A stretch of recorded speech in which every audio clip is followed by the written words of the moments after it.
A four-star general did not walk into my dad's small lock shop looking for a spare key. He stepped through the door like a man who had just caught up with a ghost. He froze in front of the faded photograph on our wall, staring at the young man in winter fatigues. He turned to me, his lips barely moving, and asked in a bone-chilling whisper, "You call him Dad. My name is Michaela Hughes. I am 33 years old, and by the time I pulled my car onto the familiar cracked asphalt of Main Street in Ashby Ridge, North Carolina, I felt like I had aged a decade in a single month.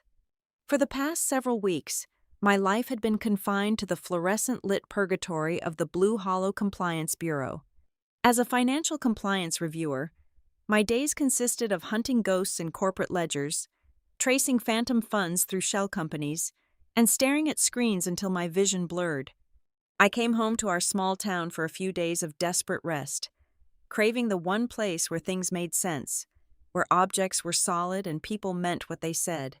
I just wanted the quiet predictability of my father. My father, Daniel Hughes, made his living at Hughes Lock and Key. It was a narrow, dimly lit storefront, wedged between a bakery that always smelled of burnt sugar and a thrift shop overflowing with forgotten coats. In a world that moved too fast and broke things too easily, my father was a man who fixed things.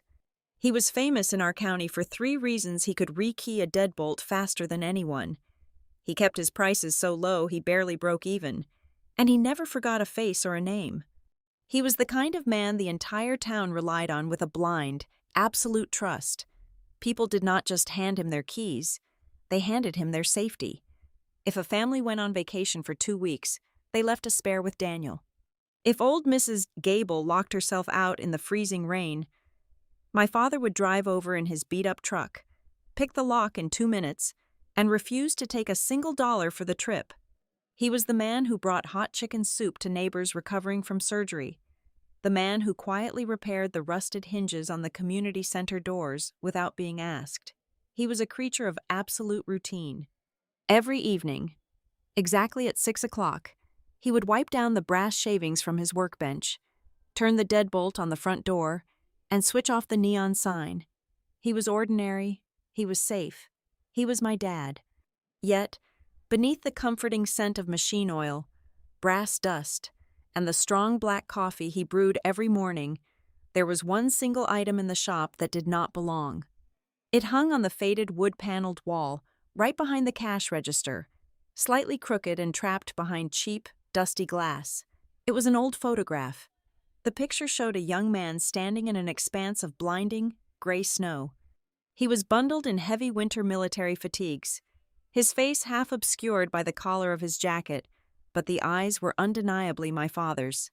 The jawline, the quiet intensity, the stance all belonged to the man who now spent his days cutting brass keys. Right beside him in the photograph lay the brutal, twisted wreckage of a heavily armored helicopter, its metal fuselage crushed and scorched against the frozen earth. The image radiated a cold, violent history that stood in stark contrast to the gentle man I knew. I had asked him about that picture dozens of times throughout my childhood. When I was 7 years old, I asked if he was an action hero. When I was 15 years old, I asked what war he fought in. Every single time, his expression would flatten into something smooth and unreadable, an iron door slamming shut behind his eyes. He would wipe his hands on his denim apron, look away, and give the exact same reply. A cold place, a long time ago. That was it. No unit names, no war stories, no medals kept in velvet boxes in the attic. Just a cold place and a long time ago. Eventually, I stopped asking.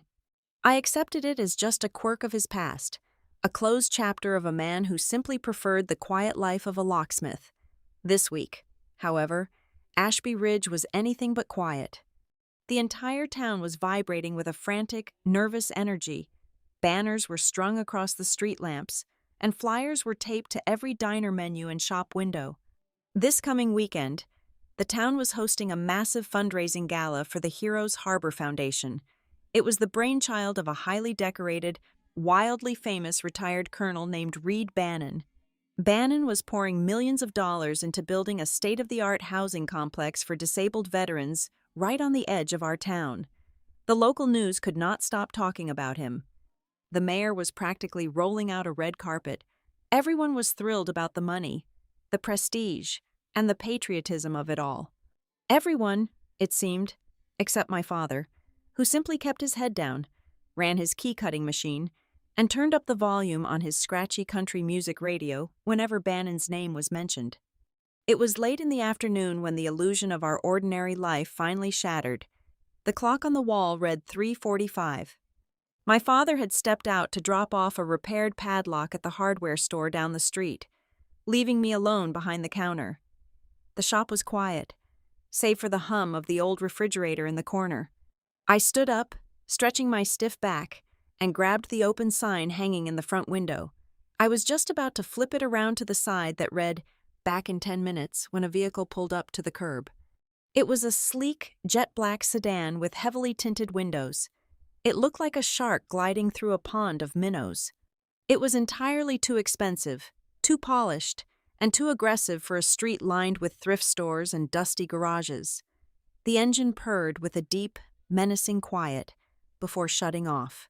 I paused, my hand hovering over the plastic sign, a sudden, inexplicable knot tightening in my stomach. The driver's side door remained closed, but the rear passenger door swung open. A man stepped out onto the sidewalk. He did not look like a lost tourist or a local businessman looking for a safe combination. He was an older man, carrying himself with a rigid, terrifying posture that demanded immediate submission from the air around him. He was dressed in a pristine, sharp military dress uniform, even from inside the shop. I could see the heavy weight of the ribbons on his chest and the silver insignia glinting under the afternoon sun. He was a 4-star general. He pushed open the glass door of the shop. The little brass bell above the frame chimed cheerfully, a sound so terribly mismatched with the heavy, commanding presence of the man who had just walked in. I opened my mouth to offer a polite greeting, to tell him my dad would be back in a few minutes, but the words died in my throat. The general was not looking at me. His eyes swept over the cramped space. He took in the racks of blank keys, the pegboards hung with master locks, the worn-out rubber mats on the floor, and the faint layer of brass dust covering the counters. His expression was one of profound confusion, mixed with a deep, unsettling disbelief. He took slow, deliberate steps into the center of the room, his black leather shoes scuffing slightly against the linoleum. Then he stopped. His gaze had landed on the wall behind the register. He was staring directly at the old, dusty photograph of the young soldier in the snow. I watched as the general completely froze. All the rigid command drained from his posture, replaced by a raw, unshielded shock. His breathing hitched, shallow and erratic. He looked like a man who had just been punched in the chest, or worse, a man who had just stumbled upon a ghost he had buried with his own 2 hands. The silence in the shop grew heavy, thick enough to choke on. He stared at the photograph for what felt like an eternity. His eyes locked on my father's youthful face. He stood there trembling slightly, staring at the image of a man who, according to the world he came from, was not supposed to exist anymore. The silence stretched tight, threatening to snap. The man finally tore his eyes away from the framed glass and looked at me. Up close, the lines on his face were carved deep, weathered by years of command and sun, but his eyes betrayed a sudden, violent vulnerability. "I apologize," he said, his voice a low, gravelly baritone that struggled to maintain its authoritative cadence. "My name is General Nathan Mercer." He offered no hand to shake. He did not step closer to the counter. He just stood there, a towering figure of military might, looking entirely untethered. "Can I help you, General Mercer?" I asked, forcing my voice to remain steady. "If you need a lock rekeyed, my father will be back in about 10 minutes. He ignored the offer entirely. He raised one gloved hand and pointed a stiff finger directly at the picture on the wall. "That man," Mercer said, his words measured, heavy. "You are telling me that man is your father?"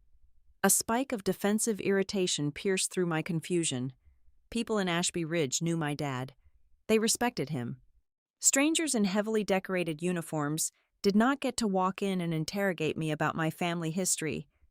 "Yes," I replied, crossing my arms over my chest. "That is Daniel Hughes, my dad. Is there a problem?" Mercer stared at me.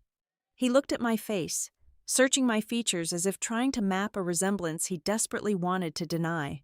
The hum of the old refrigerator suddenly sounded deafening in the cramped space. The faint twang of a guitar from the scratchy radio on the workbench seemed to mock the crushing gravity settling over the room. "Daniel Hughes," Mercer repeated. The name sounded foreign and clumsy in his mouth, as if he were tasting poison. He took a slow breath, his broad chest expanding against the pristine fabric of his uniform. When he spoke again, the temperature in the room seemed to plummet. "According to military records," Mercer said softly, "that man died in the winter of 1992. I blinked. Once? Twice? My brain simply refused to process the sentence. It was a string of English words that made absolutely no logical sense together. "Excuse me," I managed to say, a nervous, entirely inappropriate laugh escaping my throat. "I think you have the wrong shop, General, or the wrong town. My dad is very much alive. He just went down the street to drop off a repaired lock. He made me scrambled eggs this morning." Mercer did not smile. He did not flinch. His gaze remained locked on me, filled with a terrifying, absolute certainty. "His name was not Daniel Hughes," Mercer continued, his voice dropping an octave, carrying the weight of a judge reading a final sentence. "His name was Captain Owen Kincaid, and his death was recorded as a closed battlefield loss over 3 decades ago." The floor beneath my feet felt as though it had abruptly turned to liquid. I gripped the edge of the laminate counter, my knuckles turning white. "Captain Owen Kincaid, 2008, battlefield loss." The words hammered against my skull, trying to find a place to lodge, but there was no room for them in the reality I knew. The panic was a physical thing now, a cold stone sitting heavy in my stomach. As a financial compliance reviewer, my entire career was built on finding the lie. I spent 50 to 60 hours a week digging through digital records, matching invoices to bank statements, searching for the missing dollar, the hidden account, the fake signature. I was trained to spot deception. Yet, I had lived my entire life with a man, shared a home with him, eaten thousands of meals across from him, and I had never seen a single crack in his facade. My mind began to race, spinning out of control in a desperate attempt to find a rational explanation. Was my father using a fake name? Was he running from something terrible? Did he commit a crime?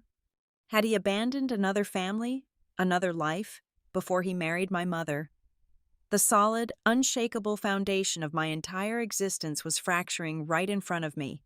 The man who fixed broken doors for widows, the man who carefully swept brass shavings every evening at 6 o'clock, was suddenly a stranger, a dead man. "You are mistaken," I said. My voice was trembling now, stripped of all its previous bravado. "You have to be mistaken. Look at the photo again. Lots of people look alike. It is just a coincidence. I do not make mistakes regarding the men who served under my command," Mercer replied. His tone was not arrogant. It was simply a brutal statement of fact. "And I certainly do not make mistakes about Owen." "Then tell me what happened," I demanded, anger suddenly flaring up to mask my rising panic. "If you are so sure, tell me how a dead captain ends up cutting keys in North Carolina. Tell me what he did." Mercer shook his head slowly. The sharp lines of his face seemed to sag with an invisible exhaustion. "I cannot do that," he said quietly. "Not yet. I did not drive all the way out here to tear a young woman's family apart, unless I am 100% certain of what I'm looking at." "You just told me my father is a dead man named Owen," I shot back, stepping out from behind the counter. "I think you have already started tearing things apart. You cannot just drop a bomb like that and refuse to explain." Mercer turned away from me. He began to pace the narrow aisle of the shop. His eyes scanned the mundane details of my father's chosen universe. He looked at the rows of shiny blank keys hanging on their designated metal pegs. He examined a tray of rusted salvaged padlock parts sitting on the workbench. He paused to listen to the faint, crackling voice of a country singer crooning about a broken heart on the beat-up radio. He looked completely out of place, like a battle-hardened man stepping into a room built for ordinary lives.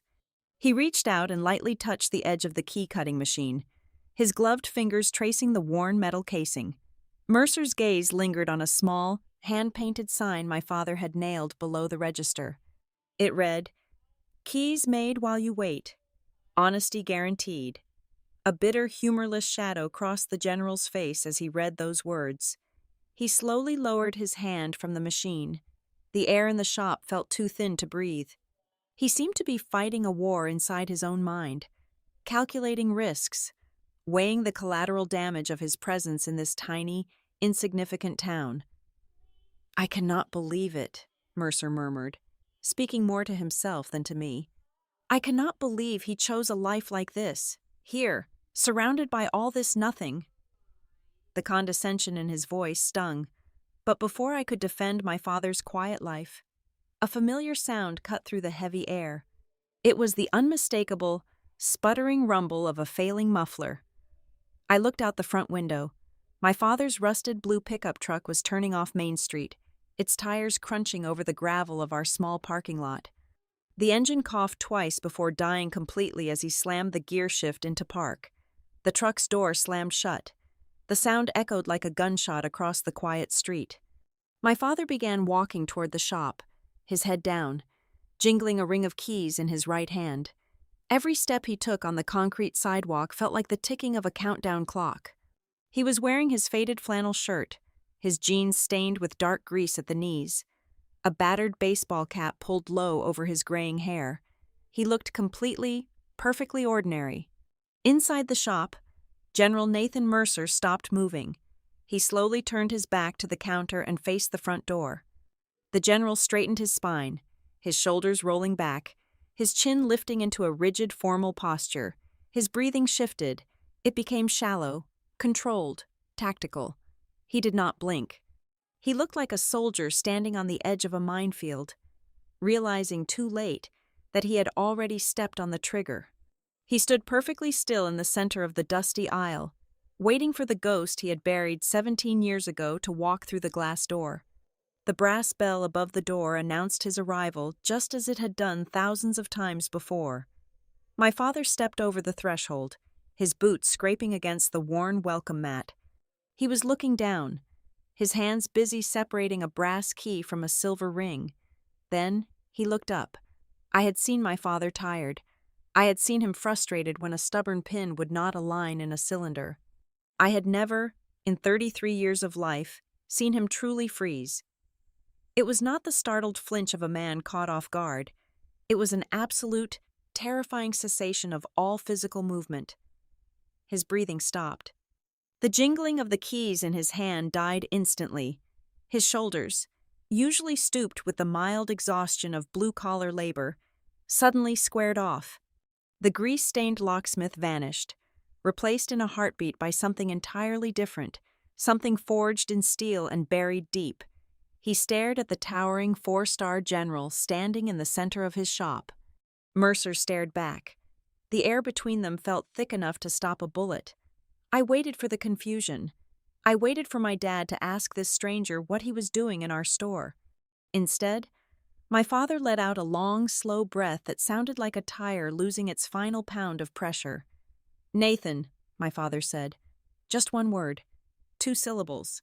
He did not say general. He did not say sir. The casual, heavy familiarity of that single name dropped into the room and shattered whatever naive hope I had left. They knew each other. They knew each other well enough that rank no longer mattered in this dusty room. Mercer's jaw tightened. "You aged," the general replied, his voice barely above a whisper, rough with an emotion I could not identify. My father did not respond to the observation. He did not embrace his old acquaintance. Instead, he turned his back to us.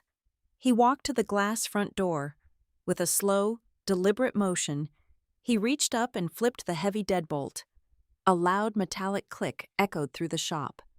He then grabbed the frayed cord of the plastic blinds and pulled them down. Slat by dusty slat, the bright, cheerful afternoon sun of Ashby Ridge was instantly severed from the room. We were plunged into a dim, amber shadow, illuminated only by the humming fluorescent bulb over the workbench. He reached over and clicked off the scratchy radio. The sudden silence was deafening. He turned back around and pointed a calloused finger at the wooden stool behind the register. He did not look like a father about to scold his daughter. He looked like a commander bracing for an incoming strike. "Sit down, Michaela," he ordered. I did not want to sit. I wanted to run out the back door. I wanted to drive back to the city and pretend this afternoon had never happened. But my legs betrayed me, trembling so violently that I sank onto the stool before I could argue. My father walked around the counter. He did not look at Mercer. He leaned his forearms against the glass display case, staring down at his grease-stained hands for a long time. The silence stretched until it became a physical pressure against my eardrums. I could hear my own pulse thudding in my neck. "He told you," my father finally said, his voice flat, devoid of any inflection. It was not a question. "He told me your name is Owen Kincaid," I fired back. My voice was shrill, breaking the quiet with violent force. "He told me you died over 3 decades ago. He told me you are a ghost, Dad, or whatever I am supposed to call you now." My father finally lifted his eyes and looked directly at me, the gentle, patient man who had taught me how to ride a bicycle and helped me with my math homework was gone. The eyes looking back at me were dark, exhausted, and terrifyingly cold. "My name was Owen Kincaid," he said slowly, pronouncing each syllable as if cutting it out of his own flesh. "And I let that name die in the snow. I buried it, along with everything else." The confirmation hit me harder than the accusation had. I leaped up from the stool. The wooden legs scraped harshly against the linoleum. "You let it die," I screamed, the compliance reviewer in me snapping, demanding the missing ledgers of my own life. "What about me? What about my whole life? You changed your name. You lied to me every single day for 33 years. Is Hughes even my real last name? Is anything about us real?" I was pacing now, my hands pulling at my hair. The sheer magnitude of the deception was suffocating. People lied about affairs. They lied about money. They did not lie about their fundamental existence. They did not invent entirely new identities and play a character for 3 decades just to run a hardware shop in a town with 2 traffic lights. "Michaela, stop," my father commanded. The sheer force in his voice pinned me in place. He stepped closer, his hands raised, pleading but firm. "I did not lie to you because I wanted to be someone else. I did not hide because I wanted to create a mystery." He swallowed hard, his Adam's apple bobbing in his throat. He glanced at Mercer, a flash of bitter resentment crossing his features before he focused entirely back on me. "I hid because there are certain stories in this world that cannot just be told," my father continued, his tone dropping into a raw, desperate register. "Once you open them, they do not just hurt the person telling the truth. They reach out. They crush anyone standing too close. They would have crushed your mother. They would have crushed you before you even had a chance to grow up." "Crushed by who?" I demanded, tears of pure anger finally spilling over my cheeks. "Who was coming for us? The military." "Him." I pointed a shaking finger at Mercer. Mercer finally stepped forward out of the shadows. The gold trim on his uniform caught the dim light. "Not me," Mercer said quietly, "but the system we all worked for. I came here today, Owen, because the dirt you shoveled over your own grave is starting to wash away." My father slowly turned his head toward the general. The muscles in his jaw worked furiously. "I told you to never come looking for me. I upheld my end of the bargain. I stayed dead." "You did," Mercer agreed, his posture stiffening. "But Reed Bannon is making too much noise. This new foundation of his. The gala this weekend. He is throwing millions of dollars around, building monuments to his own legacy. In doing so, He is opening up old archives. The Defense Department is auditing his past charitable distributions to vet him for a new advisory board position. Mercer took a step closer to the counter, his eyes locked on my father. They are digitizing the old field reports from the valley, Mercer explained, his voice grim. The redactions are failing under new software. Algorithms are matching old serial numbers. The name Owen Kincaid is starting to wake up in places it was supposed to be permanently sealed. I saw the preliminary flagged files 3 days ago. I knew if the automated systems found the discrepancies, it was only a matter of time before real people came knocking. I came to see if the ghost was actually real before they did. My father leaned back against the wall, right beneath the framed photograph of his younger self. He closed his eyes. The fight seemed to briefly leave his body, replaced by a bone-deep weariness. He looked like a man who had spent a lifetime holding a door shut against a monster, only to realize the hinges were finally giving way. I stood between these two men, surrounded by the mundane tools of my father's trade, feeling completely unmoored. The town of Ashby Ridge was outside, preparing to celebrate Reed Bannon, stringing up banners for a hero. Inside this locked room, a dead man was being resurrected by a 4-star general. My father opened his eyes. He looked at Mercer, acknowledging the warning, absorbing the tactical reality of the situation. Then, he turned his gaze back to me. All the desperate pleading was gone from his face. What remained was a terrifying, sharpened resolve. It was the look of a soldier who realizes the ambush is unavoidable and finally reaches for his rifle. He stepped forward, placing his heavy hands flat on the glass counter, leaning in until his face was just inches from mine. "Listen to me very carefully, Michaela," my father said. His voice was no longer flat. It was vibrating with a suppressed, lethal anger that made the hairs on my arms stand up. "The worst part of this is not that they lied and said I was dead." He held my gaze, his eyes burning into mine, ensuring I understood the absolute gravity of his next words. "The worst part is why they needed me to be dead." My father leaned his heavy shoulders against the pegboard wall of the shop, the dim fluorescent light casting hollow shadows beneath his cheekbones. When he began to speak, the scent of brass dust and machine oil seemed to evaporate, replaced by the phantom, suffocating smell of aviation fuel, burning rubber, and freezing wind. His voice dragged us both back to the winter of 2008. He was Captain Owen Kincaid then, a rescue helicopter pilot, and the on-scene commander for a mission designated as Operation White Ember. The objective was located in Kestrel Pass, a jagged, treacherous stretch of mountains in Afghanistan, where the altitude alone was enough to choke the engines of a lesser aircraft. A massive blizzard had swallowed the region, dropping visibility to absolute zero and plunging temperatures to 30 degrees below freezing. A ground transport convoy had gone missing in the whiteout. According to the official briefing, they were carrying a vital shipment of newly upgraded ballistic protective gear and heavy vehicle armor plates, destined for a forward operating base that had been cut off by the storm. My father and his crew were sent into the blinding snow to find them. "We fought the wind for over an hour," my father said, his eyes staring straight through the dusty shelves of our shop, seeing a landscape I could only imagine. The helicopter was shaking so violently I thought the rotor mast was going to snap. My crew chief, Mason Pike, was hanging halfway out the side door on a tether, scanning the ravines through night vision goggles while ice coated his visor. Mason was the best mechanic and the bravest man I ever knew. He spotted the smoke rising against the snow before the thermal scanners even picked it up.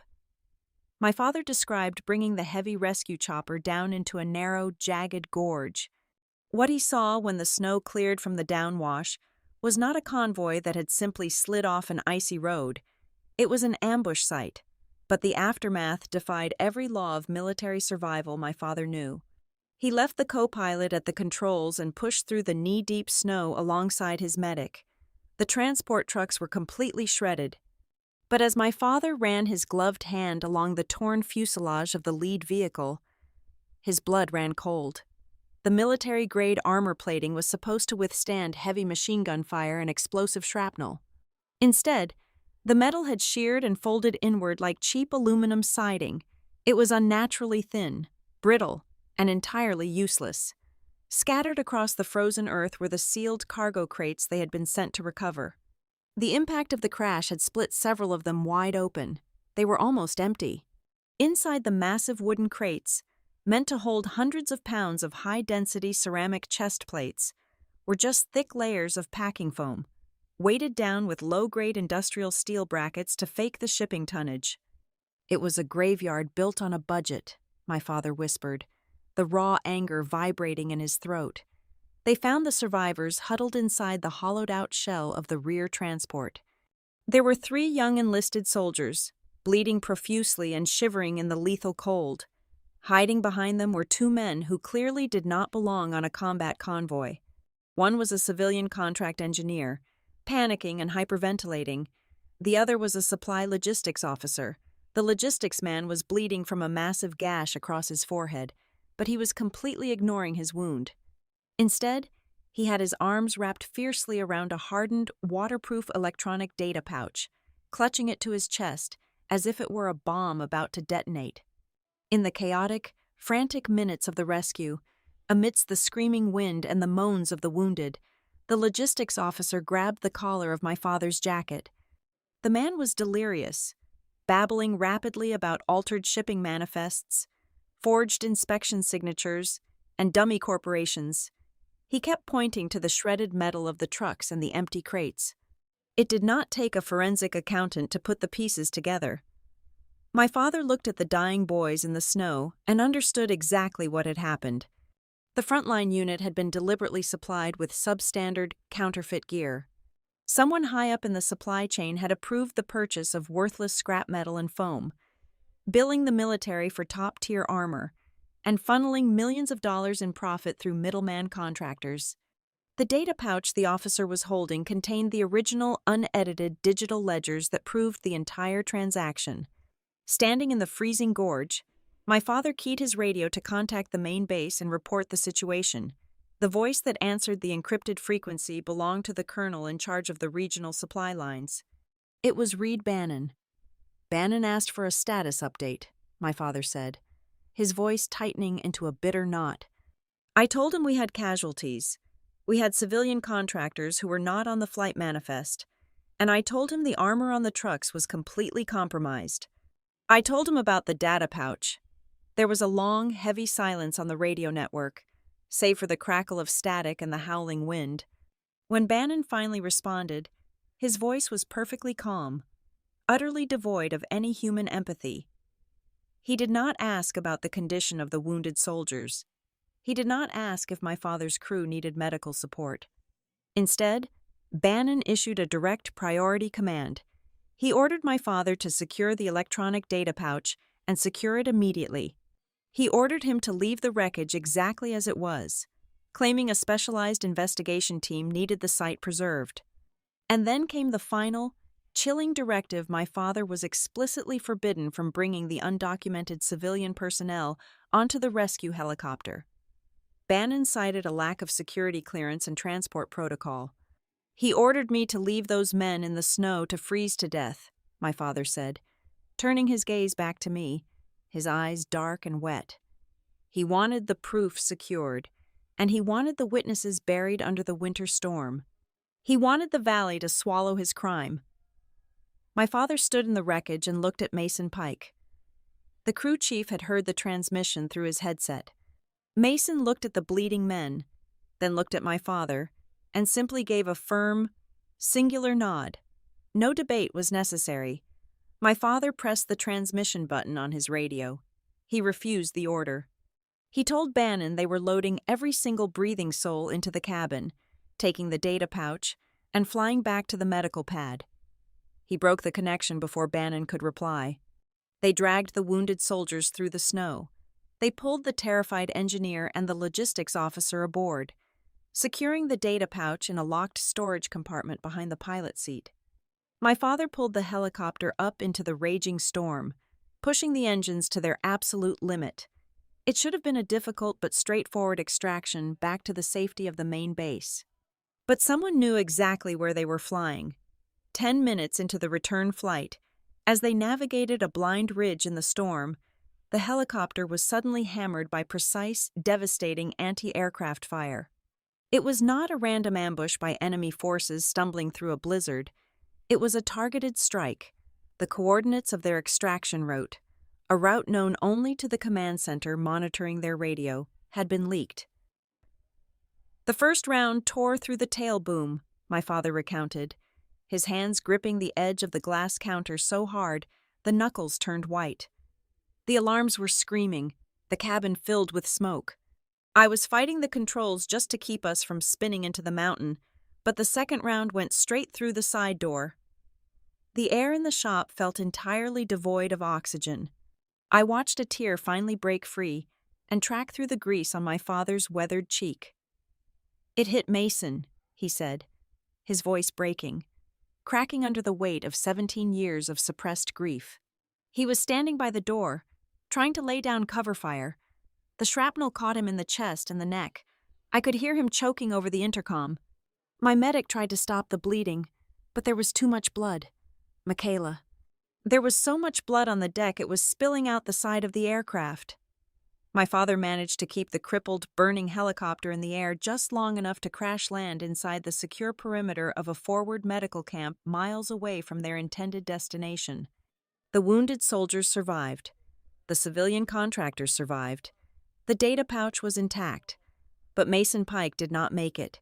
He bled to death on the metal floor of the cabin while my father screamed his name over the headset. My father stopped speaking. The silence in the lock shop was absolute. Heavier than any physical weight. He stood there, Daniel Hughes, the gentle locksmith, completely stripped away, revealing the shattered soldier underneath. A crime of greed had been transformed into an act of cold-blooded murder. The blood on my father's hands did not belong to the enemy. It belonged to a loyal friend, spilled because a corrupt commander needed a secret to stay buried in the snow. When the skids of the shattered helicopter finally hit the concrete of the forward medical base, my father expected the frantic rush of trauma teams. He expected to be debriefed by his commanding officers about the ambush and the counterfeit armor. He expected a reckoning for the blood soaking the floor of his cabin. Instead, he was met by armed military police. They did not let him stay with Mason Pike's body. They did not let him wash the drying blood from his hands or his flight suit. He was immediately separated from his surviving crew, stripped of his sidearm, and marched across the compound to a sterile, windowless administrative bunker. The air conditioning inside the room was running so high it felt colder than the blizzard he had just flown through. There were no doctors waiting for him. There were only 2 men in pristine, pressed uniforms who looked like they had never seen a day of actual combat in their lives. They sat behind a gray metal table, a thick file folder already open between them. The electronic data pouch, the item that had cost his crew chief his life, was sitting right next to the folder. "They did not welcome me back as a pilot who just pulled 5 men out of a frozen grave," my father said, his voice dropping into a hollow, deadened register. "They looked at me like I was a thief. They did not ask a single question about the wounded. They did not mention Mason. Their first and only question was why I had engaged in the unauthorized retrieval of highly classified logistical materials. The machinery of the cover-up had moved with a terrifying, breathtaking speed. While my father was fighting the wind and the anti-aircraft fire, the bureaucrats back at the command center were already rewriting reality. The 2 intelligence officers slid a piece of paper across the table. It was a printed transcript of his radio communications with Reed Bannon, but it was completely wrong. The audio logs had been spliced and surgically edited. The timestamps of the transmissions had been altered. The transcript made it look as though Bannon had ordered my father to return to base due to severe weather, and that my father had explicitly disobeyed a direct command, going rogue to land at the crash site and steal a classified hard drive. They turned his desperate, insubordinate rescue mission into an act of treason. General Mercer stepped out of the shadows of the lock shop, his polished shoes scuffing the floorboards. He looked at me, his face drawn tight with a shameful, decades-old guilt. "I was a colonel back then," Mercer said quietly. I was senior enough in the chain of command to see the paperwork moving across the desks. I saw the original logs before they were scrubbed. I knew Bannon was running a shadow ledger with the supply contractors, skimming millions of dollars off the top by buying defective gear. But I also knew how high up the protection went. Bannon had friends in the Pentagon, men with stars on their shoulders who were getting a cut of the profit. Mercer looked down at his own hands, the hands of a 4-star general, and seemed disgusted by them. I realized the entire operation was rotten, Mercer confessed, the words tasting like ash in his mouth. But I did not blow the whistle. I did not kick down the doors. I looked at the sheer size of the machine, and I realized that if I threw myself into the gears, I would not stop it. I would only be ground into pieces along with your father. So I looked the other way. I let the system bury him. The betrayal in the bureaucratic bunker was colder and far more lethal than the bullets in the mountains. The military did not need to shoot my father. They could simply execute him on paper. While my father was trapped in that freezing interrogation room, my mother, Claire, was working in the forward surgical tent. She was a triage nurse, completely covered in surgical scrubs in the chaos of the emergency room. She was there when the wounded soldiers from the convoy were brought in. She heard the delirious logistics officer raving about the fake armor and the data pouch before the military police forcibly sedated him and wheeled him away to an undisclosed location. "Your mother was the smartest person I ever met," my father said, a ghost of a sad smile touching his lips. She noticed the plainclothes officers standing in the corners of the surgical tent. She overheard the brass whispering in the scrub rooms. They were talking about containing the fallout, about closing the file permanently before the press back home could catch the scent of the scandal. She knew they were building a trap for me before I even knew I was in it. The men in the interrogation room eventually gave my father his options. They were not negotiating. They were dictating the terms of his surrender. They told him he could demand a court-martial. If he did, they would charge him with insubordination, theft of classified materials, and reckless endangerment resulting in the death of an Allied serviceman. They would use the forged radio transcripts as their primary evidence. They promised him a guaranteed conviction, decades in the federal military prison at Leavenworth, and the total, public destruction of his reputation. They would make sure the world remembered Owen Kincaid as a traitor who got his own crew chief killed for a payday. Or they offered a second option, a silent agreement. They told me that Captain Owen Kincaid could simply die in the crash. My father explained, the crushing weight of that moment echoing in our small shop. The official record would state that my helicopter went down in the storm, and my body was unrecoverable. They would seal the files regarding the counterfeit armor. They would pay out a generous widow's pension to your mother. But I had to vanish. I had to leave the uniform, leave my name, and never speak a word of what happened in the valley. He had to sign his own death certificate to save his life. My father looked at the floor. Mason Pike was already dead. The data pouch was back in their hands. I knew the men at the top of the chain were perfectly willing to crush anyone to keep their seats of power. If I fought them, I would go to a concrete cell, and your mother would be left alone. He looked up at me, his dark eyes brimming with a fierce, protective love that absolutely gutted me. "And your mother was 4 months pregnant with you, Michaela," he whispered. "I was not going to let my daughter grow up visiting her father through a pane of reinforced glass in a federal penitentiary. I was not going to let you carry the last name of a disgraced, convicted traitor. So I took the deal." He let Owen Kincaid die on paper. He took my mother's maiden name, Hughes. They packed whatever fit into a single duffel bag and disappeared into the vast, quiet expanse of Middle America. They found Ashby Ridge, a town so small it barely registered on a map. He opened Hughes' lock and key. He spent the next 33 years cutting brass, repairing deadbolts, and keeping his head down. He severed every single tie to his former life, swearing a silent oath that his daughter would grow up with an ordinary, boring, dependable father. He refused to be a walking military scandal. I stood in the center of the shop, the silence pressing against my eardrums. My chest felt tight, constricting around a massive, complicated knot of emotion. 10 minutes ago, I was furious. I felt betrayed by the man who had lied to me every day of my existence. But listening to the raw, undeniable truth of his story, I felt the anger toward him suddenly dissolve. It washed away, leaving behind a profound, aching pity. My heart softened as I looked at his calloused hands, realizing the immense, suffocating sacrifice he had made just so I could have a normal childhood. But as the pity settled, a new, much darker emotion began to rise in its place. The anger returned, but it was no longer directed at my father. It was directed outward. It was directed at General Mercer, who stood in our shop wearing the stars he bought with his silence. And most of all, it was directed at Reed Bannon, the man currently being paraded around our town as a charitable hero. My father did not run away from the war. He did not run away from the enemy. He ran away from a legally stamped, officially sanctioned cover-up.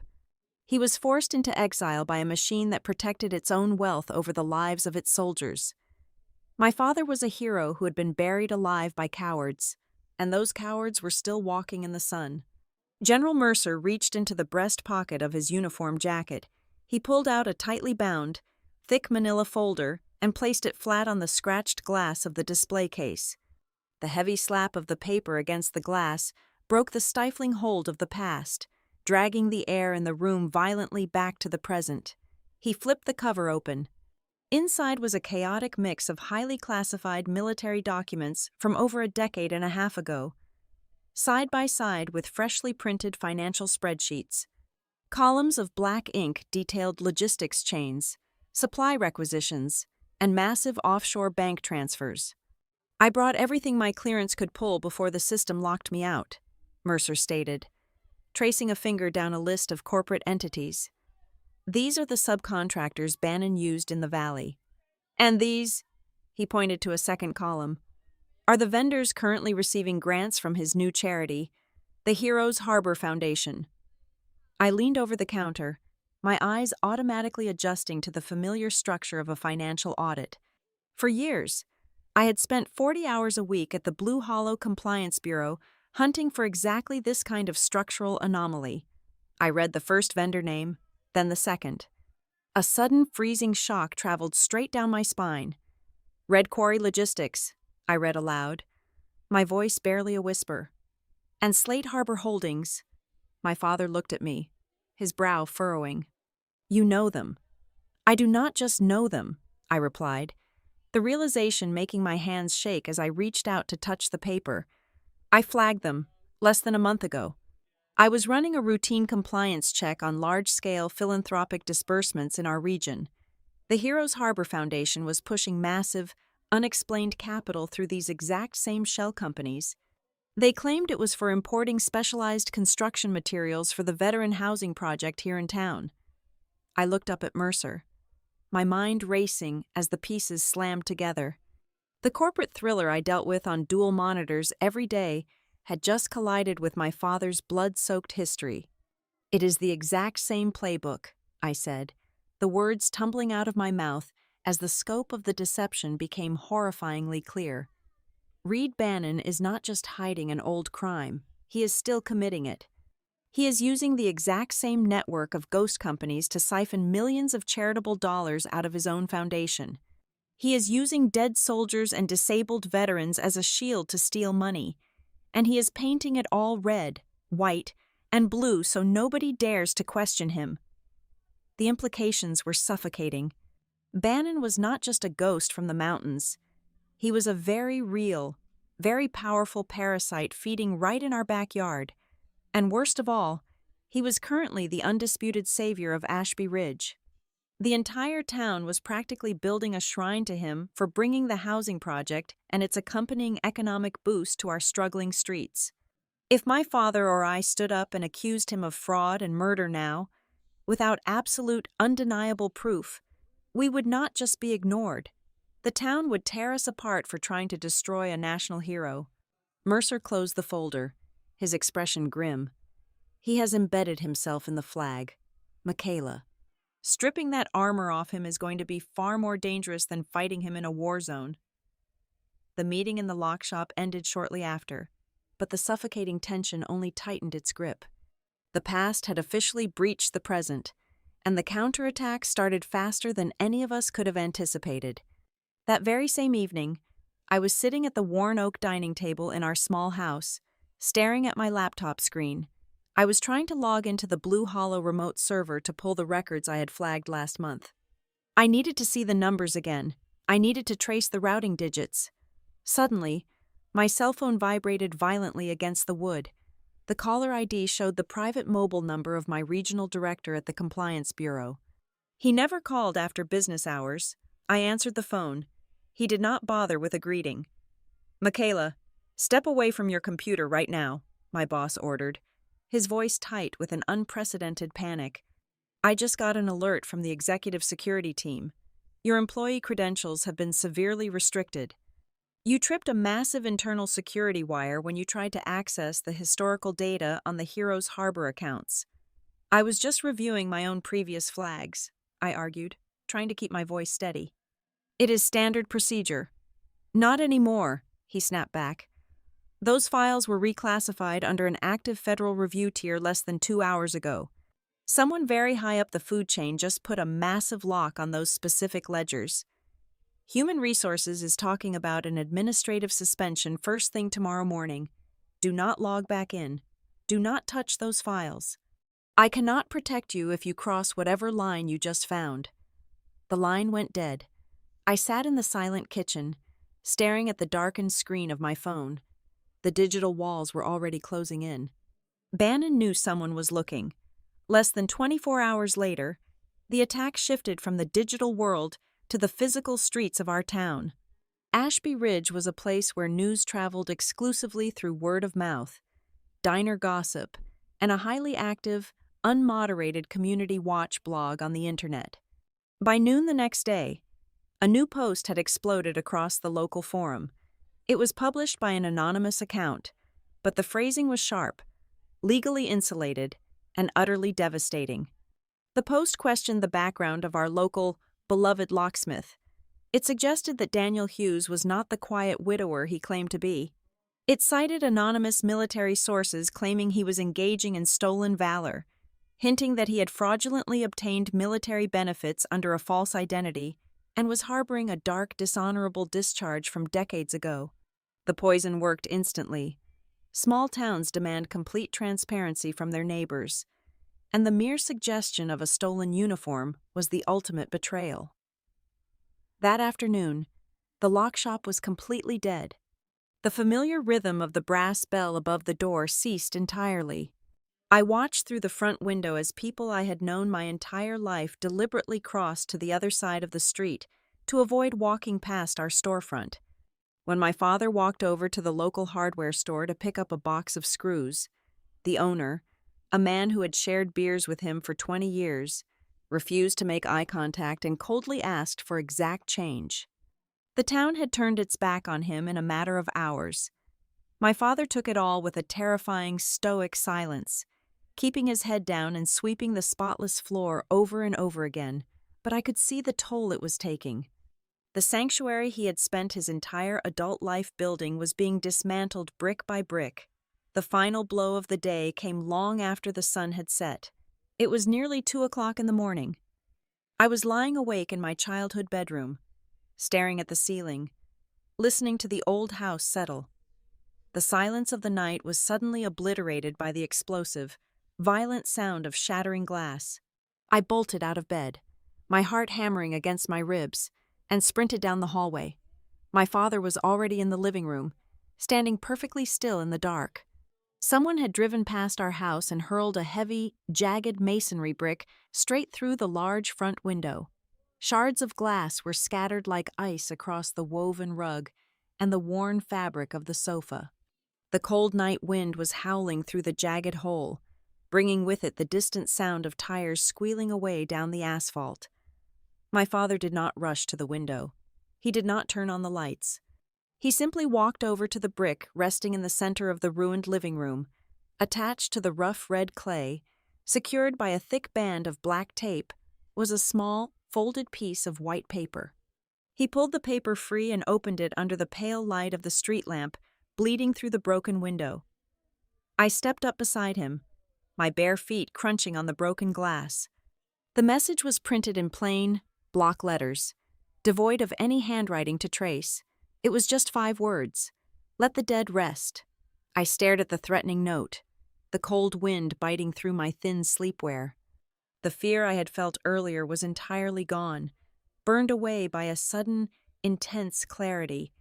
This was no longer just a tragic family secret hidden in a dusty box. This was an active, breathing war. Someone with deep pockets and lethal intent was using real, physical pressure right on our street to keep the lie intact.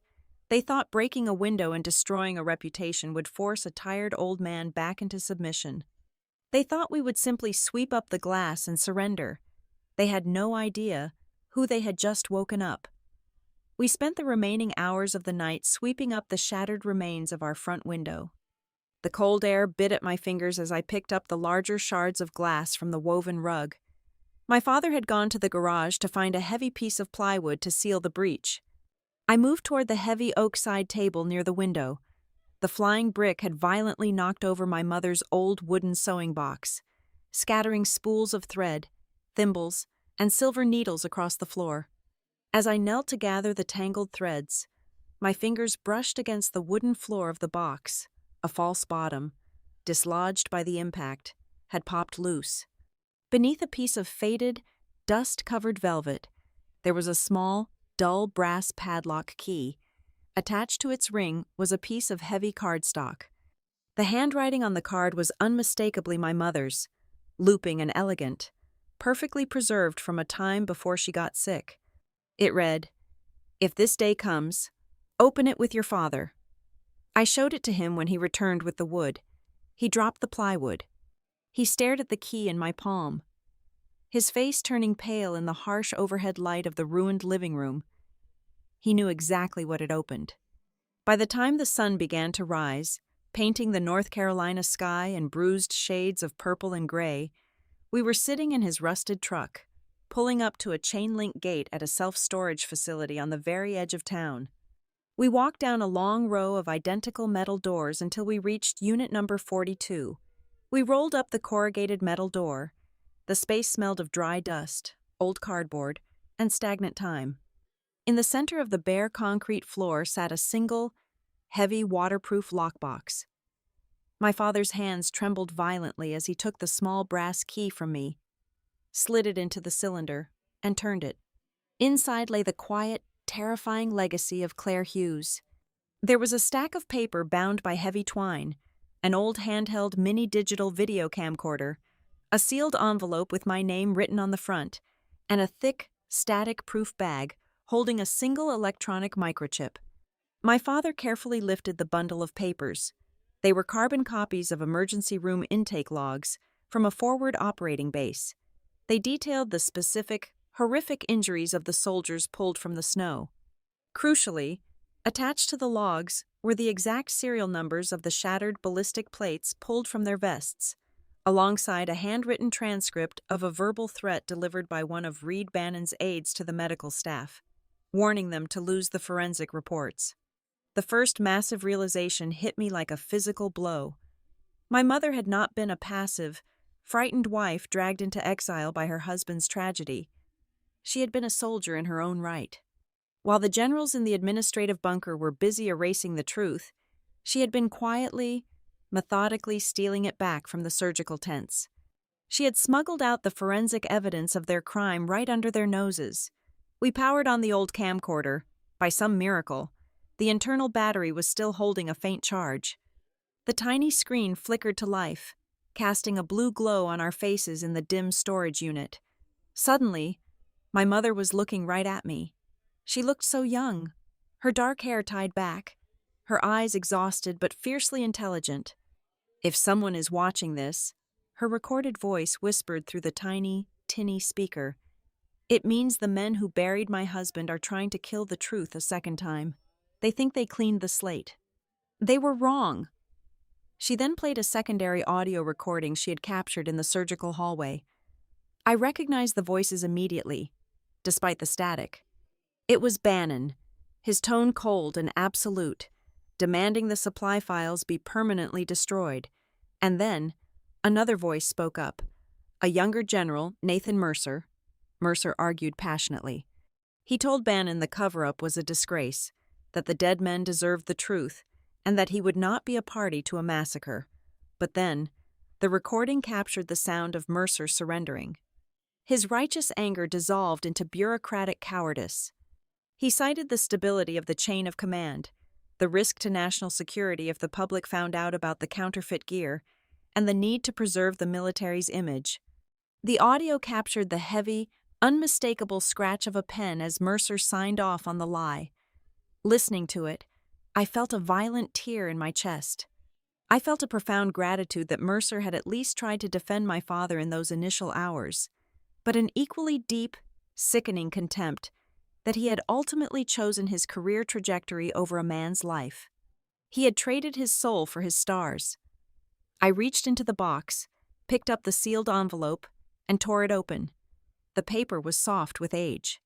She wrote about how much she loved us, how watching me grow up in the quiet safety of Ashby Ridge was the greatest joy of her shortened life. But the final paragraph anchored me to the concrete floor. She wrote, "This family was built on a foundation of profound love, but we locked the doors with our fear. We chose safety over justice because we had to survive. But survival is not a permanent state. Michaela, one day, the past will knock.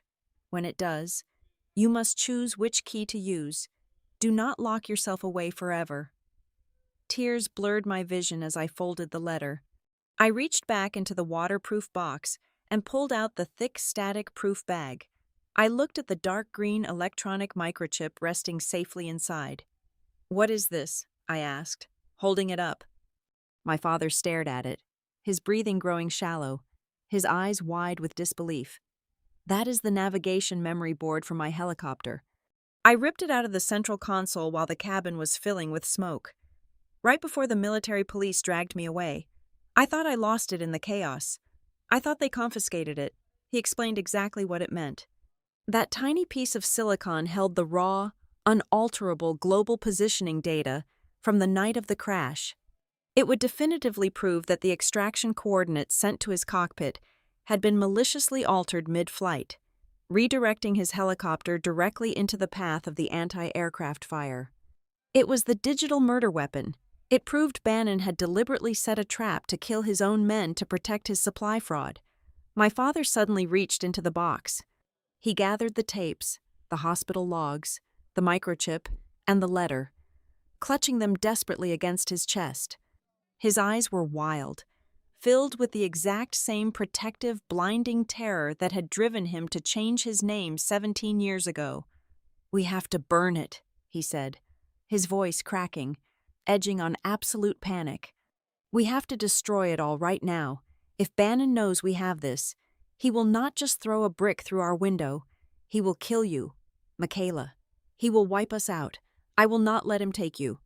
I will not lose my daughter to this war." He turned toward the open metal door of the storage unit, looking out at the gravel lot, desperately searching for a place to light a fire and reduce our only salvation to ash. I stepped in front of him, physically blocking his path to the exit. I placed my hands over his, feeling the frantic, desperate tremor in his calloused fingers. I looked into the eyes of the man who had sacrificed his entire identity, his honor, and his history just to buy me a peaceful childhood.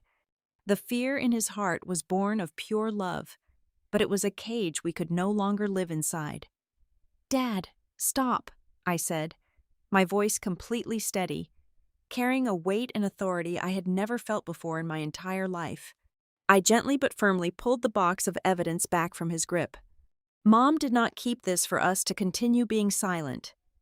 We brought the lockbox back to the house just as the morning sun fully illuminated the shattered glass, still dusting the edges of the living room rug. General Nathan Mercer was waiting on our front porch, standing perfectly rigid, his breath pluming in the cold air. When we let him inside and laid my mother's evidence on the dining table, the dynamic in the room fundamentally shifted. The line between allies and enemies dissolved into a messy, unforgiving gray. I played the audio recording from the surgical hallway again. Mercer stood entirely still as his own younger voice echoed through our kitchen, arguing for justice before ultimately surrendering to the chain of command. When the recording ended with the heavy scratch of his pen signing off on the cover-up, I looked at him. Mercer did not look away. He looked directly at me, his face stripped of all its military authority. "I am not innocent, Michaela," he confessed, his voice heavy with a debt he had carried for nearly 2 decades. "I knew the system was burying a good man to protect a thief. I told myself I could do more good from the inside if I stayed in uniform and climbed the ranks, but the truth is, my career advanced because I chose to stay silent. Every promotion, every star on my shoulder, was bought with your father's ghost. It is a debt I can never repay." My father, who had been standing near the sink, suddenly moved. The raw, desperate fear he had shown at the storage unit instantly transmuted into a violent, blinding rage. He grabbed Mercer by the collar of his dress uniform, slamming the 4-star general against the refrigerator. The heavy appliances rattled. "You signed the paper," my father snarled, his forearm pressed hard against Mercer's chest. "You knew Bannon was betraying us. You knew Mason died on my deck, and you helped them cover it up. Leave my house. Leave before I lose control."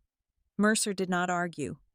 He kept his hands at his sides, accepting the violence as if he had been waiting 17 years to receive it.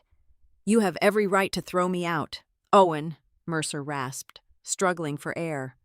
"But if I leave, you lose the only piece that connects your microchip to Bannon's direct orders." My father hesitated, his muscles trembling with the effort of holding his anger back. He slowly released his grip, stepping back but keeping his fists clenched. Mercer straightened his jacket, taking a deep, ragged breath. He walked to the front door and opened it. A woman had been waiting in the black sedan parked at the curb. She stepped out and walked up the pathway. She was in her early 50s, wearing a sharp civilian trench coat, her eyes scanning the broken window and the plywood barrier with a clinical, unbothered precision. "This is Elena Brooks," Mercer introduced her as she stepped into our ruined living room. 17 years ago, she was the lead signal intelligence specialist at the Regional Command Center. She was the one working the radio switchboard the night of the storm. Elena did not offer a polite greeting. She walked straight to the dining table and looked at the green microchip resting in the static-proof bag. "They scrubbed the official audio logs," Elena said, her voice brisk and entirely devoid of sentimentality. "They altered the transcripts to make it look like you went rogue. But they did not understand how the digital routing architecture worked. I kept a hard copy of the encrypted header data from every single transmission sent from Bannon's console that night. I kept it hidden because I knew what he was capable of." She pulled a small, black encrypted drive from her coat pocket and set it next to my mother's evidence.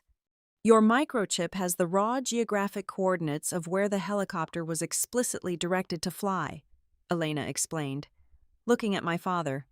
"My header data proves that those specific, lethal coordinates were typed and transmitted directly from Bannon's personal terminal. He did not just fail to rescue you. He guided you straight into the anti-aircraft fire. The final, undeniable link was forged. It was a chain of evidence strong enough to completely obliterate the carefully constructed lie that Captain Owen Kincaid had died in a tragic battlefield mistake. It was premeditated murder. But Bannon was not a man who fought with simple weapons." As the sun climbed higher, the counterattack arrived, and it was devastatingly refined. It did not come in the form of another brick through the window. It came through a polite, heavily monitored phone call to our landline. The voice on the other end belonged to a high-powered corporate attorney representing the Heroes Harbor Foundation. The lawyer spoke with a sickeningly smooth cadence. He made a proposition. The foundation was aware that Daniel Hughes was experiencing some local distress regarding his past. The foundation was willing to establish an unprecedented, multi-million-dollar community revitalization grant specifically for the town of Ashby Ridge. They would fund new schools, pave the roads, and guarantee the completion of the massive veteran housing project that the entire county was relying on for economic survival. There was only one condition. Daniel Hughes and his daughter had to sign a permanent, ironclad non-disclosure agreement and immediately relocate to another state, fully funded by an anonymous benefactor. If we refused, the foundation would pull every single dollar out of the town, publicly blaming our family's disruptive and slanderous behavior for the collapse of the project. Bannon was using the entire town as a hostage. Less than an hour after that phone call, my cell phone chimed with an urgent email notification. It was from the Human Resources Department at the Blue Hollow Compliance Bureau. Effective immediately, I was suspended without pay pending a federal investigation into unauthorized access of classified financial ledgers. My security clearance was revoked. My career, the very thing I had spent a decade building, was erased with a single keystroke. I was jobless, standing in a house with a broken window, facing down a billionaire fraudster. The biggest war of my life had just begun, and the enemy had preemptively stripped me of my armor. I looked at my father. He was staring out the back window at the small, dead garden. The fight was visibly draining out of him. The community pressure was a weight he knew how to measure, and the math was breaking his spirit. "Hundreds of people," my father whispered, rubbing a hand roughly over his face. "Hundreds of people in this town need those construction jobs. The local businesses need the revenue from the housing project. If we take Bannon down, the foundation collapses. The money disappears. The veterans lose their homes, and the town loses its future. Ashby Ridge will hate us forever." He turned around, his eyes filled with the exact same agonizing compromise he had made 17 years ago. "Maybe we should take the deal. Michaela," he said, his voice cracking with defeat. "You lost your job. We are losing our home. If we sign the papers and leave, at least the town gets what it needs. At least some good comes out of Bannon's dirty money. I cannot let you destroy your entire life for a ghost." He was wavering. He was standing right on the precipice of surrendering the truth to save the people around him, just like he had done in the frozen valley. I walked across the kitchen and grabbed his arm, forcing him to look directly into my eyes. I refused to let him retreat into the shadows again. "No," I said, my voice cutting through the heavy air with absolute certainty. "We are not running. We are not taking his money, and we are not hiding." My father tried to pull away, but I held on tighter. "Dad, listen to me," I pleaded, but there was no softness in my tone. It was the sharp, unyielding edge of a compliance officer who had found the fatal flaw in the ledger. If a housing project meant to honor disabled veterans has to be built on a foundation of stolen charity and the corpses of wrongfully killed men, then it is not a decent project. It is a monument to a murderer. And it is absolutely not worth saving. I pointed at the table, at the microchip, the tapes, and Elena's drive. Mason Pike did not die so Reed Bannon could buy a town's loyalty, I told him, feeling the fierce, uncompromising spirit of my mother burning in my chest. Bannon is using patriotism as a shield. I say we rip it out of his hands and let the whole world see what he's hiding behind it. My father stared at me for a long, quiet moment. He looked at the evidence on the table, then at Mercer, and finally back to me. The tired, defeated locksmith slowly faded away. The posture of Captain Owen Kincaid returned, settling into his shoulders with a terrifying permanence. We were going to war. The Ashby Ridge Community Center had been transformed from a dusty municipal gymnasium into a high-stakes political theater. Hundreds of chairs draped in white linen filled the expansive floor. Giant, glossy banners bearing the Heroes Harbor Foundation logo hung suspended from the steel rafters, flanked by massive, pristine American flags. The regional press was out in full force, their camera flashes popping like silent artillery fire in the dim room. Local politicians, wealthy corporate donors, and the town council members were all dressed in their finest evening wear, sipping expensive champagne that had been paid for by the blood of dead soldiers. It was a masterpiece of sociopathic public relations. Right in the center of the main stage, covered by a heavy black velvet drape, stood a polished granite memorial. I knew exactly what was carved into that stone, because the Foundation had proudly leaked the press release to the local paper that very morning. It was a tribute to the fallen of the Afghan theater. And right at the top, carved in shimmering gold lettering, was the name Captain Owen Kincaid. Reed Bannon was planning to stand under the bright stage lights, look out at the flashing cameras, and use my father's stolen identity as a theatrical prop. He was going to use a tragic anecdote to milk millions of dollars from the teary-eyed crowd, painting himself as the ultimate patriot. I was standing in the shadows of the upper mezzanine hallway, clutching a heavy black laptop bag tightly against my chest. General Nathan Mercer was already down on the main floor, dressed in his immaculate formal uniform, quietly mingling with the local dignitaries. But he was not alone. Scattered throughout the crowd, sitting at various tables and wearing unremarkable civilian suits, were 6 members of an independent military investigative tribunal.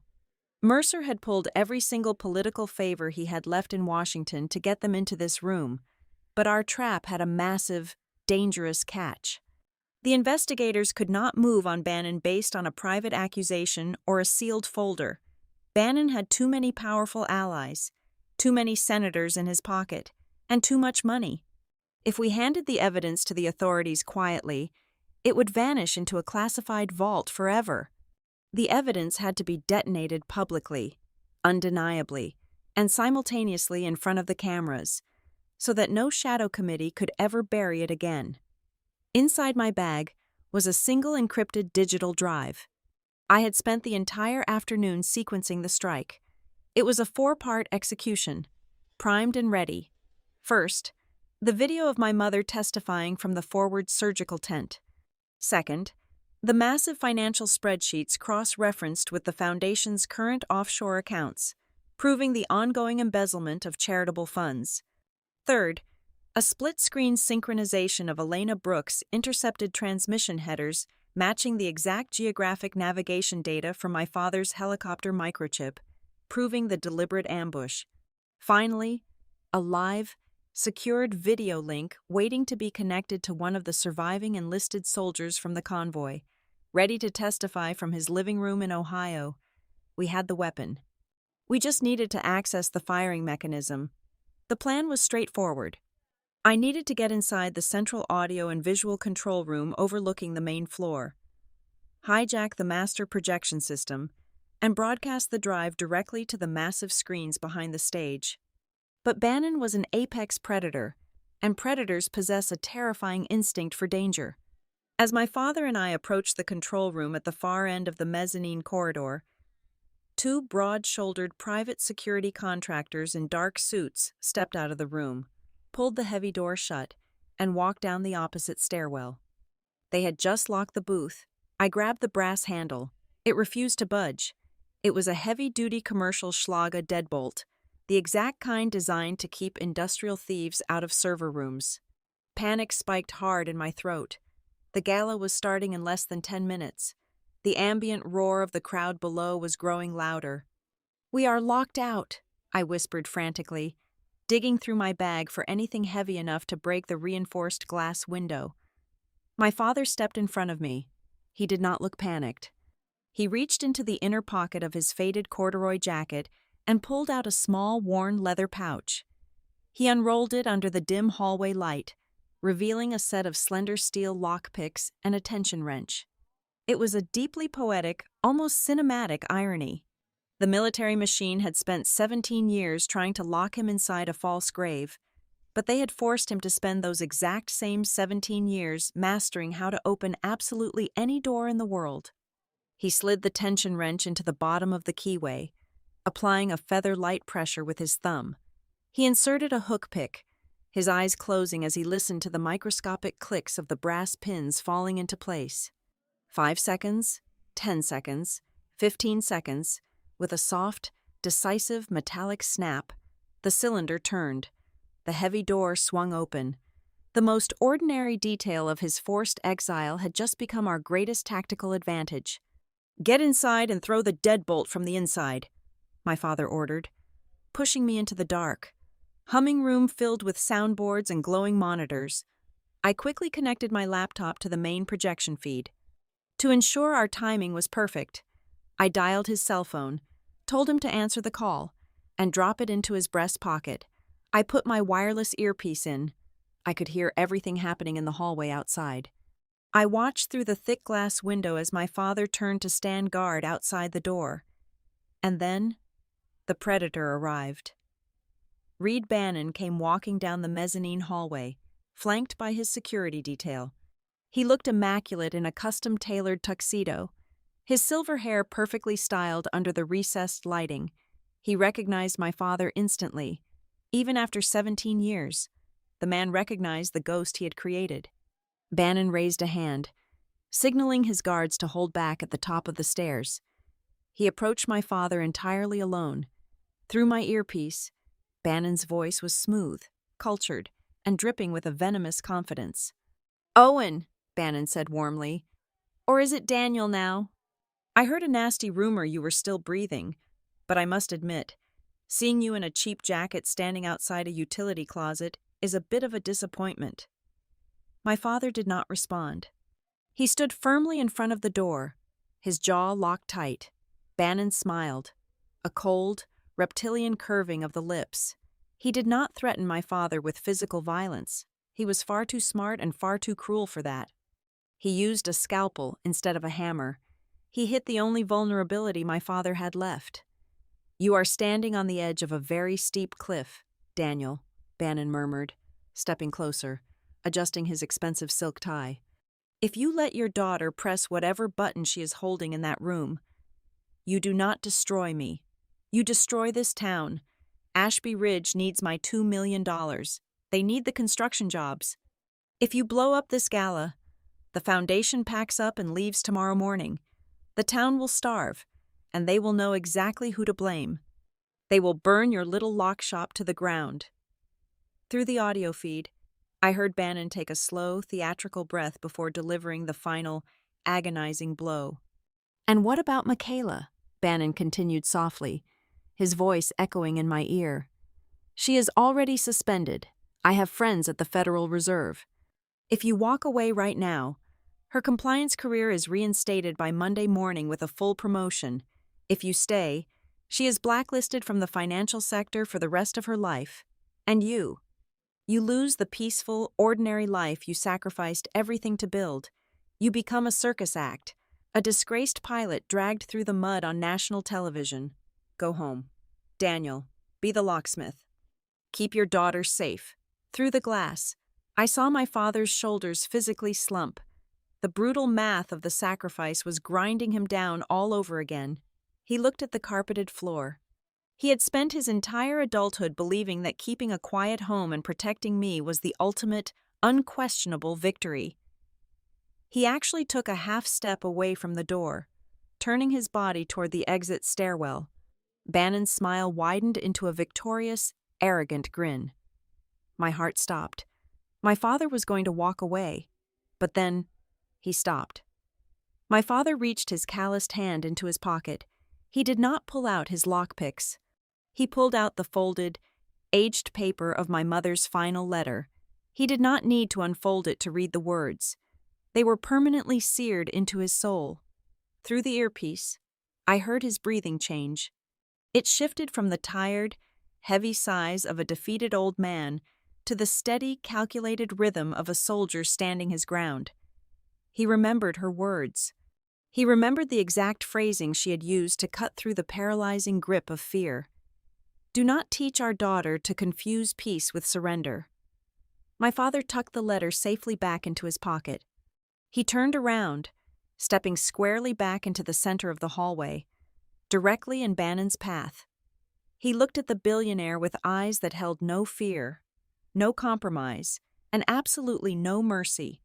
"You are right about one thing, Reed," my father said, his voice ringing with a terrifying, absolute clarity. "I am a locksmith, and tonight I am breaking your locks." He turned his head slightly toward his breast pocket. "Michaela," he said, knowing I was listening intently to every single word. "Get ready to light him up."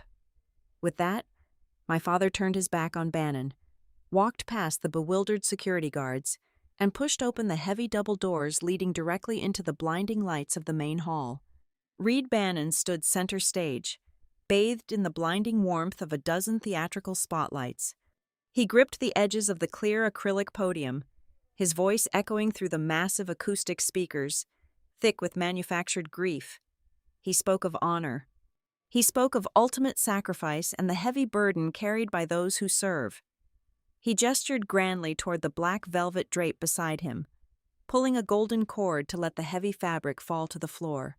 The polished granite memorial gleamed under the lights. He pointed directly at the top line of the etched stone. "Captain Owen Kincaid," Bannon proclaimed, his voice trembling with a perfectly practiced emotion. He paraded my father's stolen death around the room as if he held the exclusive copyright to his soul. At that exact second, the heavy double doors at the back of the hall swung open with a resounding, heavy thud. Daniel Hughes did not sneak in. He walked straight down the center aisle, his posture rigid, his worn boots silent against the plush red carpet.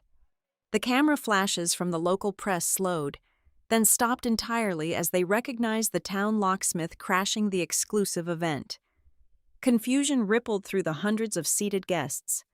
But on the stage, Bannon's practiced sorrow instantly shattered. He gripped the podium so hard his knuckles turned stark white. The color drained completely from his face. He was staring at a dead man walking out of the shadows and stepping directly into the light. I sat in the control booth overlooking the hall, my fingers hovering over the master console. I bypassed the Foundation's presentation feed and slammed the enter key. The massive projection screens flanking the stage abruptly cut to black. A collective gasp echoed through the room. Then, a grainy, blue-tinted video flickered to life. My mother's face, exhausted but fiercely resolute, loomed 30 feet high above the crowd. Her voice, preserved in secret for nearly 2 decades, filled the silent hall. She spoke calmly into the old camera lens, explicitly naming the defective ballistic plates, listing the altered casualty reports, and detailing the verbal threats delivered to the surgical staff to destroy the evidence. She reached out from beyond the grave and wrapped her hands tightly around Bannon's throat. I did not give the crowd time to process the shock. I triggered the next sequence on the drive. The massive screen split. On the left side, the raw navigation data from the recovered helicopter microchip scrolled in stark green text. On the right side, the encrypted transmission headers verified by Elena Brooks aligned perfectly with the timestamps.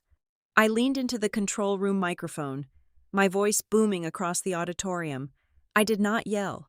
I spoke with the lethal, unyielding precision of an auditor presenting a fatal deficit.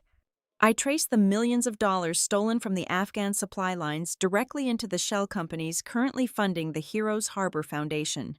I laid out the financial anatomy of a murder, showing how the man on stage had guided his own soldiers into an ambush to protect his bank accounts. Chaos began to bubble among the wealthy donors and local politicians. Bannon lunged for the microphone on the podium, desperate to regain control, screaming that it was all a fabricated lie, a deep fake, a malicious extortion attempt by a disgruntled local family. Before he could form another lie, General Nathan Mercer stood up from his front row seat. He turned his back to the stage and faced the hundreds of guests. He stood tall, his chest covered in the gleaming ribbons and medals of a 4-star general. Mercer raised his voice, a commanding baritone that immediately demanded absolute silence. "The evidence is authentic," Mercer declared, essentially lighting a match to his own pristine legacy in front of the press. "I know it is authentic because I was the commanding officer who signed the fraudulent casualty report. I helped bury the truth to protect the stability of the chain of command. I am guilty, and Captain Owen Kincaid is standing right there." The room exploded into an absolute uproar. The local news crews scrambled to point their cameras at Mercer, then at my father, and finally back to the stage. But Bannon's sheer arrogance finally betrayed his intelligence. Cornered, sweating profusely under the stage lights, his composure completely snapped. He grabbed his microphone, pointing a shaking finger at the projection screen. "That data is impossible to verify," Bannon screamed over the noise, his voice cracking with pure, unadulterated panic.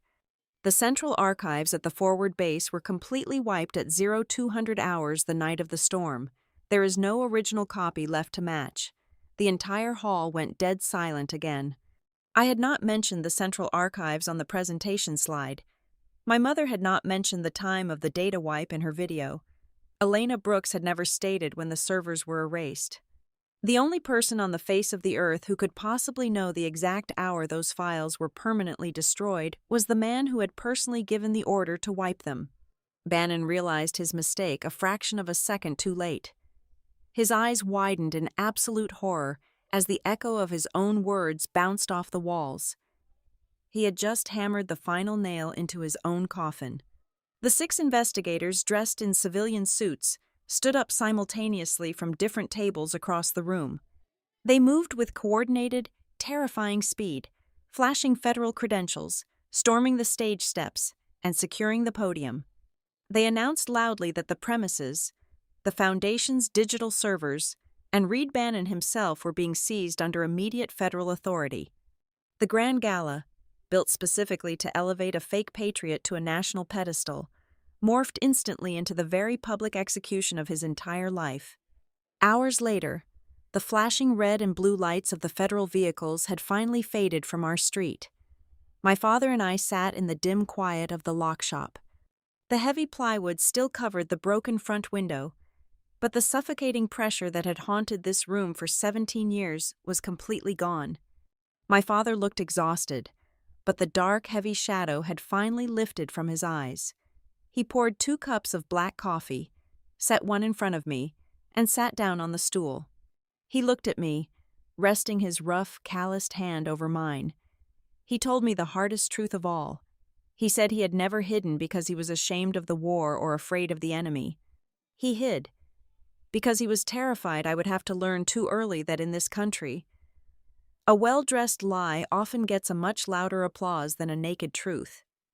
He wanted me to believe in a fair world just a little bit longer. In the months that followed, the military tribunals moved swiftly. The Pentagon officially restored the honorable service record of Captain Owen Kincaid. The shadow was lifted. But when we finally fixed the front window of the shop, my father did not change the painted sign above the door. He remained Daniel Hughes, keeping the name he had chosen and lived under to protect his daughter. I took the faded photograph of the young soldier in the snow and carefully hung it back on the wall behind the cash register, but right next to it, I placed a brand new, polished frame. Inside the new frame was the handwritten letter from my mother. We learned that the ultimate revenge was not a shiny medal pinned to a chest, nor was it the fleeting applause of a crowded room. The greatest revenge was forcing the powerful men who had broken the world to live the rest of their miserable days locked securely inside the very truth they had tried so desperately to bury. Thank you so much for listening to this story today. Please leave a comment down below and let me know where you are listening from so we can interact and share our thoughts together. Do not forget to subscribe to the Maya Revenge Stories channel, like this video, and show your support by hitting the hype button so that the story in this video can be heard by many more people.